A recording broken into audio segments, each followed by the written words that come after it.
Selamat sore Bu Kuntari dan teman-teman sekalian. Perkenalkan, nama saya Brady dari kelas 11 MS1 dengan NIM 8040200055. Dalam kesempatan kali ini saya akan membahas mengenai makna ketuhanan Maha Esa dalam agama Buddha. Konsep ketuhanan setiap agama pastilah berbeda-beda.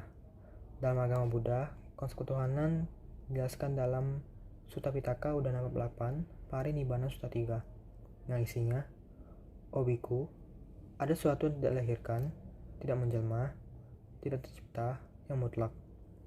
Jika seandainya saja, O Bhikkhu, tidak ada sesuatu yang tidak dilahirkan, tidak menjelma, tidak tercipta, yang mutlak, maka tidak akan ada jalan keluar kebebasan dari kelahiran, penjelmaan, pembentukan, pemunculan dari sebab yang lalu.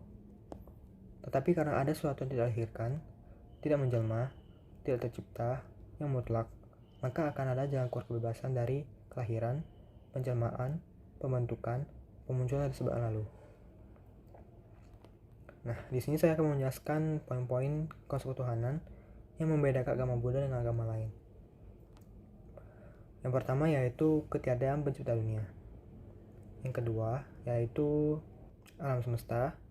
Yang ketiga, terjadinya bumi dan manusia. Empat, kehidupan manusia. Dan yang kelima, kiamat atau akhir dunia. Yang pertama yaitu ketiadaan pencipta dunia. Dalam agama Buddha, tidak dikenal adanya Dewa Pencipta atau Sang Pencipta. Alam semesta dan segala isinya diatur oleh hukum universal atau niyama dhamma, yang berlaku di semua alam kehidupan, segala isi bumi, segala tata bintang, maupun segala galaksi yang ada di jagat raya ini. Kelima hukum universal tersebut adalah: yang pertama yaitu utu niyama, yang merupakan hukum tertib fisik yang mengatur tentang fenomena seperti musim, angin, cuaca, panas, dan lain-lain. Yang kedua yaitu bija niyama, yang merupakan hukum yang mengatur tentang tumbuh-tumbuhan, bagaimana suatu tumbuhan dapat tumbuh dari bijinya dan mempertahankan karakteristik buahnya. Yang ketiga yaitu cita niyama, yang merupakan hukum alam yang berkaitan dengan fenomena pikiran. Yang keempat itu kama niyama, yang merupakan hukum yang mengatur tentang sebab akibat perbuatan. Dan yang terakhir yaitu dhamma niyama, yang merupakan hukum yang mengatur segala fenomena di luar keempat hukum di atas. Kemudian alam semesta. Penyusun alam semesta. Alam semesta ini memiliki luas yang tidak terkira, dan apa yang di dalamnya pun tidak terhitung jumlahnya. Namun semua yang terkandung di dalam alam semesta ini memiliki dasar penyusun yang sama. Dalam Buddhisme, ada 3 komponen yang menyusun hakikat alam semesta, yaitu citta, cetasika, dan rupa. Secara harfiah, rupa berarti yang berubah. Rupa atau bentuk adalah keadaan yang dimana dapat bercerai atau berubah padam dengan kedinginan atau kepanasan. Contoh sifat rupa yang selalu berubah yaitu kulit yang berubah menjadi kemerah-merahan dan meradang pada kondisi suhu yang sangat panas. Secara keseluruhan ada 28 jenis rupa. Yang kedua yaitu citta, yang dijelaskan sebagai keadaan yang mengetahui objek, atau keadaan yang menerima, mengingat, berpikir, dan mengetahui objek. Secara singkat, citta dapat diartikan sebagai kesadaran atau pikiran. Setiap saat kita sadar akan berbagai objek. Di sini kesadaran bukan berarti pemahaman secara pengetahuan ataupun melalui kebijaksanaan, melainkan kemampuan menangkap objek melalui organ indera. Ketika melihat suatu objek tampak, timbullah kesadaran penglihatan. Ketika mendengar suatu suara, timbullah kesadaran suara, dan sebagainya. Yang ketiga itu cetasika atau faktor-faktor mental. Cetasika adalah keberadaan atau keadaan yang bersekutu atau muncul bersama dengan citta. Citta hanya berfungsi mengenai objek, maka citta itu sendiri tidak dapat dikatakan baik atau buruk. Karena citta muncul bersama dengan berbagai faktor mental yang berbeda yang disebut dengan cetasika. Citta dinyatakan baik atau buruk bergantung pada faktor mental yang muncul menyertai citta. Apakah itu faktor mental yang baik atau faktor mental yang buruk? Dengan kata lain, cetasika menentukan kesadaran menjadi baik atau buruk. Kemudian, sistem dunia. Menurut pandangan Buddha, alam semesta ini sangat luas dengan banyak tata surya yang jumlahnya tidak dapat dihitung. Hal ini diterangkan Sang Buddha sebagai jawaban atas Bhikkhu Ananda dalam Anguttara Nikaya. Terdapat 3 alam semesta, yaitu sistem dari 1000 dunia kecil atau tata surya atau Culanika Lokadhatu, sistem dari 1.000.000 dunia menengah atau Dwisahasi Majjhimika Lokadhatu, yang masing-masing terdiri dari 1000 dunia kecil, dan sistem dari 1 miliar dunia besar Tisahasi Mahahasi Lokadhatu, yang masing-masing terdiri dari 1000 dunia menengah. Masing-masing dari 1 miliar dunia besar tersebut terdapat satu cakrawala dengan 7 gunung yang meningkat konsentris dengan sebuah matahari dan sebuah bulan. Keseluruhan sistem dunia ini bertahan selama 1 mahakalpa atau sekitar 1 miliar tahun, dan kemudian hancur, setelah itu kembali terbentuk. Kemudian yang keempat yaitu terjadinya bumi dan manusia serta kehidupannya. Bumi tercipta setelah akhir dunia atau kehancuran dunia.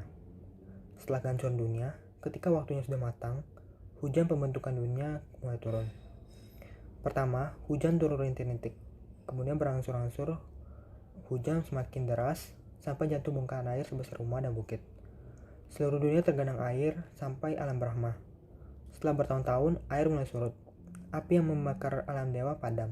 Ketika air surut sampai dunia manusia, gunung, bukit, ngarai, dan sungai, serta daratan mulai terbentuk. Kerak bumi berangsur mengeras menjadi tanah padat dan karang. Massa bumi terbentuk setebal 240.000 yojana, sedangkan massa air di mana daratan mengambang sedalam 480 yojana. Air pada saat itu sangat dingin dan seperti lautan es yang tak ada batas. Banyaknya massa air tersebut dapat dengan mudah menyokong massa daratan yang hanya setengah massa dari kedalaman massa air. Massa ini juga disokong oleh massa atmosfer dengan ketebalan 960.000 yojana. Di luar atmosfer ini adalah ruang tanpa batas. Ada tak terhitung sistem dunia lain lengkap dengan tanah, air, udara, manusia, dewa, dan Brahma. Sistem-sistem dunia ini serupa dengan susunan dunia kita. Sistem-sistem dunia yang tak terhitung ini bersama-sama membentuk alam semesta yang tak terbatas. 100.000 alam semesta mengalami keadaan yang sama, berakhir dengan cara yang sama, dan terbentuk kembali dengan secara bersama-sama. Satu alam semesta dengan alam semesta lainnya dipisahkan oleh pegunungan batu semesta yang berperan sebagai dinding pemisah. Kemudian, lahirnya atau kemunculan manusia. Menurut agama Buddha, khususnya tentang manusia pertama, yang muncul bukan hanya 1 atau 2 orang, melainkan banyak. Munculnya manusia dan terbentuknya bumi ini diuraikan Sang Buddha dalam Agana Sutta, yaitu bahwa setelah terbentuknya alam manusia, alam dewa, dan alam Brahma, beberapa Brahma berakhir kehidupannya. Beberapa terlahir di alam Brahma yang lebih rendah, ada juga yang terlahir di alam dewa, dan ada juga yang terlahir di alam manusia. Manusia pertama yang terbentuk atau muncul tanpa orang tua. Karena kekuatan kama, mereka terlahir seketika dan tumbuh seperti dewa pada umumnya. Mereka tidak memiliki jenis kelamin atau alat kelamin laki-laki atau perempuan. Mereka bisa bertahan hidup tanpa nutrisi. Saat itu tidak ada matahari atau bulan. Mereka tinggal dengan cahaya dari sinar yang dikeluarkan dari tubuh mereka sendiri. Mereka mampu terbang ke udara seperti Brahmana pada kehidupan mereka sebelumnya. Ketika makhluk cikal bakal manusia ini terbang di angkasa, mereka menemukan sari tanah yang menutupi bumi. Salah satu dari mereka penasaran dan tertarik untuk mencicipi rasa dari sari tanah tersebut. Karena sari tanah bumi ini terasa sangat lezat, satu persatu makhluk ini datang dan menikmati sari ini. Karena nafsu dan keserakahan, makhluk-makhluk ini kehilangan cahaya tubuh mereka. Seluruh dunia ini diliputi kegelapan pekat. Ketika cikal bakal manusia hidup ketakutan dan kegelapan, karena sisa-sisa kama baik mereka, matahari yang disebut Surya muncul dari timur. Ketika matahari terbenam, kegelapan kembali menyelimuti bumi. Dan manusia mengharapkan sumber cahaya lain.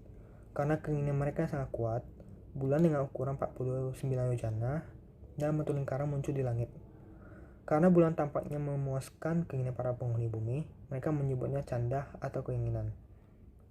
Bersama dengan bulan, bintang-bintang dan planet-planet juga muncul. Manusia primitif hidup dengan sari bumi yang lezat. Karena nafsu mereka akan rasa lezat tersebut, sari bumi langsung menipis dan akhirnya terurai dan tergulung menjadi tangkai-tangkai kecil. Ketika tangkai-tangkai ini lenyap, padi tanpa sekam muncul. Butiran padi ini kemudian ditaruh dalam pot dan diletakkan di atas lempengan batu, akan secara otomatis tertanak oleh panasnya lempengan batu ini dan mendingin saat ditanak. Manusia primitif dapat mencerna apapun yang mereka makan karena makanan pokok mereka hanyalah sari bumi. Apapun yang mereka makan menjadi daging dan otot. Tidak ada yang tersisa.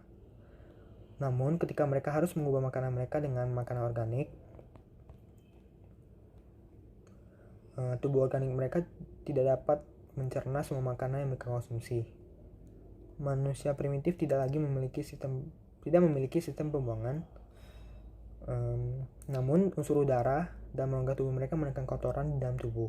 Jadi lubang tubuh seperti anus dan saluran kencing berkembang pada manusia. Ini diikuti oleh pengembangan bawah rupa yang menentukan sifat kelaki-lakian dan kewanitaan. Sebagian laki-laki dan sebagian wanita sesuai dengan status mereka sebelum mencapai alam Brahma. Kemudian akhir dunia atau kiamat. Sesuai dengan sifat ketidakkekalan atau anicca, begitu pula dengan dunia kita. Bumi atau dunia kita ini juga pada akhirnya akan mengalami kehancuran pada suatu saat. Bumi bisa berakhir karena api, air, atau angin. Jika bumi ini berakhir karena api, 2 matahari akan muncul. Satu muncul pada siang hari dan satu lagi muncul pada malam hari. Aliran air dan sungai kecil akan mengering. Kemudian, ketika matahari ketiga muncul, sungai-sungai besar juga mengering. Dengan kemunculan matahari keempat, 7 danau besar yang tampak dari pegunungan Himawanta menguap habis. Matahari kelima mengeringkan lautan, dan pada akhirnya matahari keenam mengeringkan sisa-sisa kelembaban di bumi. Saat matahari ketujuh muncul, 100.000 dunia terbakar. Api yang sangat besar naik sampai pada alam Brahma, membakar gunung-gunung termasuk Himawanta, Meru, dan lain-lain, serta membakar balai permata yang terletak di atas gunung tersebut. Segalanya terbakar menjadi abu, kemudian dunia berakhir. Berakhirnya dunia ini membutuhkan jangka waktu yang sangat lama.